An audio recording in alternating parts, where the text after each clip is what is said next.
আসসালামু আলাইকুম দর্শক, দেখতে পাচ্ছেন আমরা একটি শুভ কাজের উদ্দেশ্যে এক জায়গায় রওনা দিয়েছি। আমরা এখন আছি বর্তমানে বলসা এলাকায়। এই রাস্তা জীবনের প্রথমে ঢুকলাম, গ্রাম্য যে একটা ফিল সেটা কিন্তু আপনি এই রাস্তাটা দেখতে পাবেন। অনেক সুন্দর, মানে আমাদের এলাকায় কিন্তু এরকম রাস্তা পাওয়াই যায় না। ওই যে আমাদের এক ভাই ব্রাদার যাইতেছে দুইজন, দেখেন রাস্তার দুই পাশে কি সুন্দর আম গাছে সুন্দর আম ধরে আছে। এখানে রয়েছে এই যে আমাদের মূল দুইজন কারিগর, সাইফুল ভাই এবং আমাদের ফেরদাউস শরীফ। যদিও তার একটা গান গাওয়া হয়েছে, সেটা ভাইরাল হবে কিছুদিনের মধ্যেই। এখন আমরা যাইতেছি, এখন হুজুরের কাছে বলুক। প্রিয় দর্শক, আসসালামু আলাইকুম। সত্যি গায়ের জীবন এবং গায়ের বসবাস খুবই উপভোগযোগ্য। আর বিশেষ করে যে জায়গা দিয়া যাইতেছি এক হইল নতুন এবং খুবই অজপাড়া কাঁচা রাস্তা, যেটা উপলব্ধিটা মুখে ব্যক্ত করা সম্ভব না, কারণ অনুভূতিটা এটা যার যার বিষয়।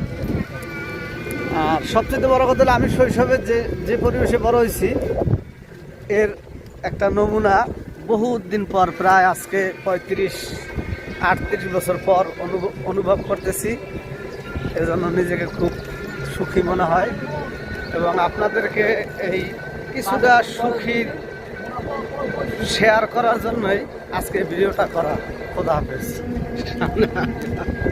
ধন্যবাদ। এখানে আমাদের এই যে কাকাই আছে, আপন মনে চালাইতেছে। আমরা এখন একটা ভালো একটা রোডে, নিচু থেকে উঁচু রোডে উঠতেছি। যদি এখানে একটা কি বলে একটা দুর্ঘটনা হওয়ার সম্ভাবনা ছিল, আলহামদুলিল্লাহ আমাদের ড্রাইভার খুবই পাকা, সে কারণে কোনো প্রকার দুর্ঘটনা হয়নি। আমরা যাচ্ছি মেঠো পথের পথ ধরে আস্তে আস্তে এগিয়ে যাচ্ছি সামনের পানে। দেখতে থাকুন, চলে থাকুন। বাসে মোবাইল নিয়ে যাওয়া ছিল একটি অটো, খুবই দ্রুতগামী। সে আমাদের দিকে সাইড দিয়ে দিচ্ছে, আমরা তাকে সাইড দিয়ে দেবো ইনশাআল্লাহ। এখন আমরা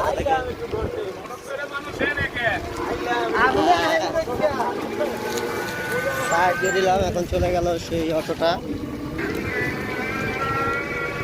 মাশাআল্লাহ, দেখেন কত সুন্দর।